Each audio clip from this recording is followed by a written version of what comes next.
Besiana, si u përfshive me Vjosën dhe cili ishte momenti më kritik? 12 vite më parë u bashkova një ekipi që sapo po ndërtohej, po krijohej për të mbrojtur lumin Vjosa. Në atë kohë nuk e dija nëse vërtet kjo do të ishte puna ime e jetës, ja vetëm që doja të punoja në projekte mjedisorë.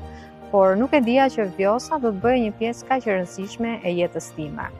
Dua ta përmend, nuk kam qenë vetëm në këtë betejë, kam qenë bashkë me kolegë këtu në vend dhe jashtë Shqipërisë, patjetër që ka pas momente të vështira, qoftë për mua personalisht, dhe shpesh herë jemi etiketuar si grup kundër zhvillimit. Por kjo nuk na ka ndaluar. Është shumë e thjeshtë mbrosh një lum para se aty të ketë filluar punimet apo të jenë nënshkruar kontrata të mirëfillta, sesa kur tashmë këto janë fakte.